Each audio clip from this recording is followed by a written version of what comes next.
আহা জীবন, কেউ থাকে ৫ তলা ১০ তলায় অট্টালিকায়, আবার কেউ থাকে গাছতলায়।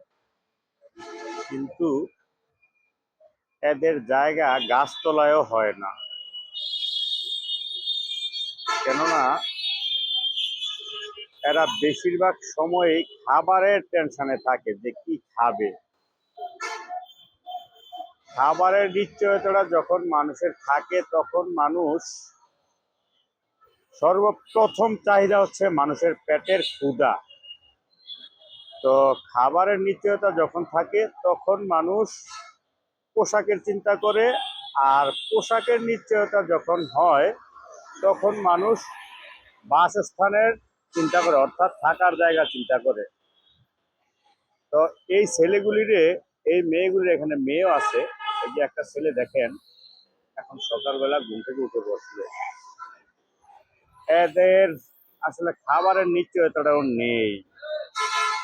তারা আমার কাছে অনেক সময়, ওই যে আরেকটা ছেলে অসুস্থ, এরা অনেক সময় আমার কাছে, আমি একটু জুম করে দেখানোর চেষ্টা করছি,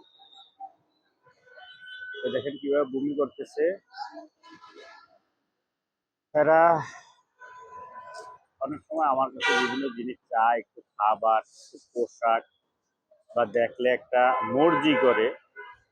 যদি আমি কই যে আমার কাছে এখন টাকা নাই, তখন তারা একটা কাজ করে, মানে একটা একটু রাগ হয়, যেমন নিজের সন্তান যেভাবে পিতামাতার সঙ্গে রাগ হয় ঠিক ওইভাবে।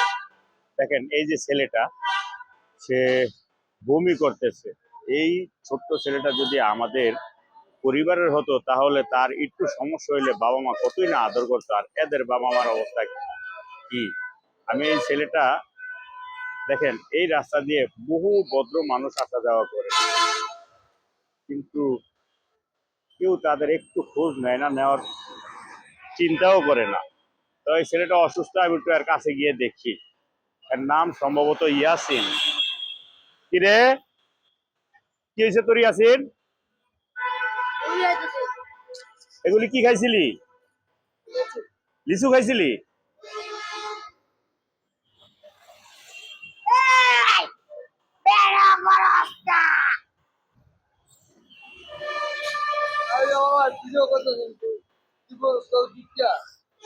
কেউ দুইটা দেওয়া লাগবে না, আমি তো দেই। আমি দেই না? তুই? আমি তো দেই, আমি তো খাবার দেই, কাপড় দেই, যতটুকু সম্ভব। না আজকে তো বাবা আমি দিনমু না, আমি দেখি ঈদের মধ্যে কি করতে পারি। তবে তোদের জন্য খাবারের ব্যবস্থা আমার তরফ থেকে আছে, যদি আল্লাহ তৌফিক দেয়, না ঈদের দিন। হ্যাঁ, এরপরে দেখি যদি এর মধ্যে আরো ইয়া হয় আমি ডাক দিব। তোর নাম কি? কি নাম? মোহাম্মদ মাহফুজুর রহমান। দেশের বাড়ি কোথায়? শেরপুর। হ্যাঁ, শেরপুর। বাবা মা নাই? আমার আম্মা ছোটবেলায় ফালাইতে গেছে, আমার আব্বা মরে গেছে। তোর আম্মা? আম্মা ছোটবেলায় ফালাইতে গেছে। আম্মা ছোটবেলায় ফালায় রেখে গেছে, তখন কি তোর বাবা ছিল দুনিয়াতে? ছিল, কিন্তু বাবা মরে গেছে। ও, মায় ফালায় রেখে যাওয়ার পরে বাবা মারা গেছে। হ্যাঁ। এখন আর আপন বলতে দাদা দাদি বা চাচা চাচি কেউ নাই? কেউ না, কেউ সুখে নেই। আমি বাপমার কোনো সুখ পাই নাই। হ্যাঁ, বাপমার কোনো আদর পাই নাই। বাবা মার কোনো আদর পাও নাই আমি। নামটা কি বললি? নাম কি? মোহাম্মদ মাহফুজুর রহমান। প্রিয় দর্শক, এই ছেলেটার কথাটা শুনলেন, কত বড় একটা করুণ কথা। আমরা দিন দিন অমানুষ হয়ে যাচ্ছি আমার মনে হয়। আপন বলতে চাচা চাচি কেউ নাই? না। না, থাইকা না করো, হ্যাঁ? কেউই নাই? না, আমার কেউ আপন করে নেয় না। মামা মামি? আমার কেউ আপন করে নেয় না, আমার বাপ মার দিকটা। ও, কেউ আপন করে নেয় নাই, বাবা মা নাই দেখা? মানে চাচা চাচি তাইলে আছে? না, আছে। মামা মামিও আছে? মামা মামি নাই, মামা মামি মরে গেছে। ও, চাচা চাচি আছে, বাবা মা নাই দেখা কেউ আপন করে নেয় নাই? না। তুমি কবে থেকে এখানে? ঢাকা কবে থেকে? 2 বছর হলো। এর মধ্যে চাচা চাচি কেউ খোঁজ খবর নেয় নাই? তুমি তাদের সাথে দেখা করতে গেছিলা? গেছিলাম কিন্তু আমার খেজাই দিছে। হ্যাঁ, গেছিলাম আমার খেজাই দিছে। তোমার তারাই দিছে? হ্যাঁ।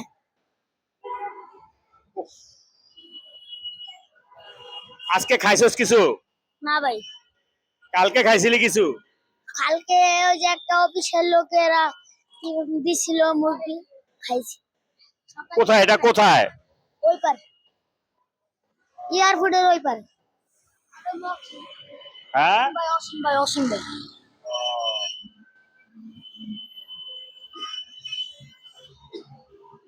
প্রিয় দর্শক, ছেলেটার কথা শুনে আপনাদের কেমন লাগলো বলেন তো? আসলে কি আমরা মানুষ? আমাদের ভিতরে মানুষের আত্মা আছে? বাবা থাকতেই মা ছেড়ে চলে গেছে। তোমরা কয় ভাই কয় বোন? আমার ভাই বোন নাই। হ্যাঁ, ভাই বোন নাই। তুমি একা?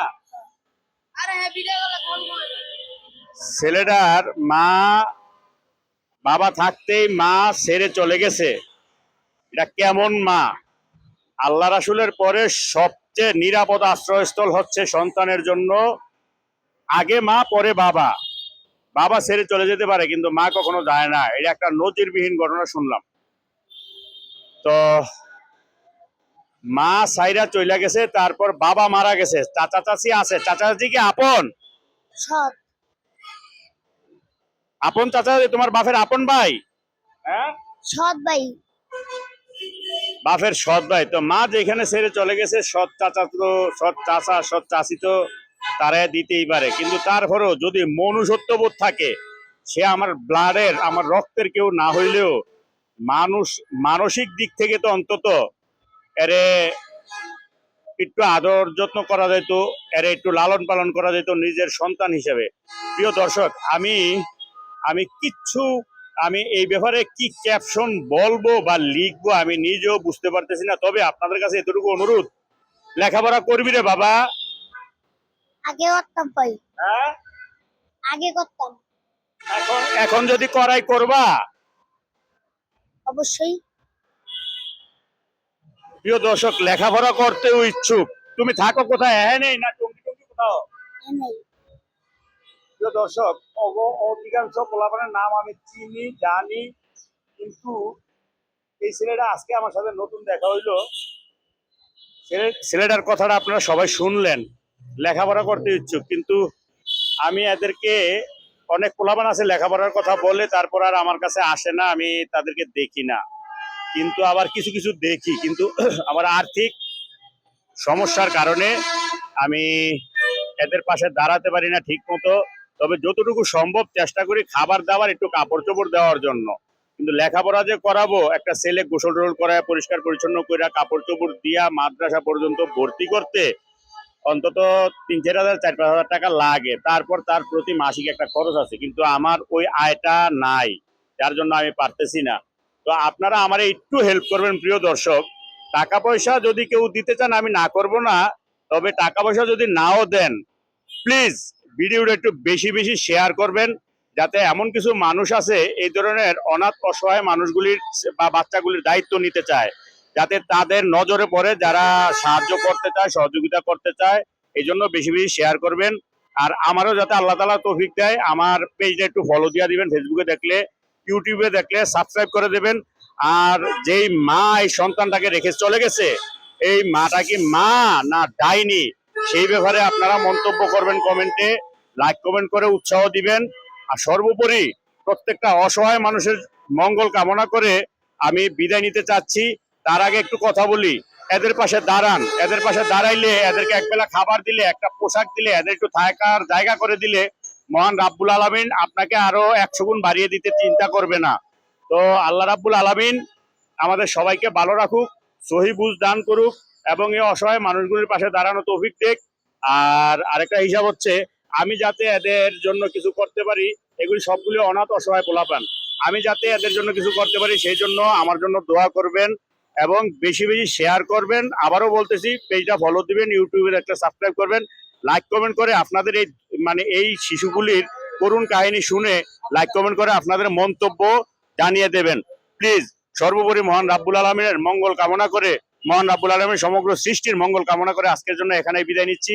আল্লাহ হাফেজ, সবাই ভালো থাকবেন, সুস্থ থাকবেন। আসসালামু আলাইকুম।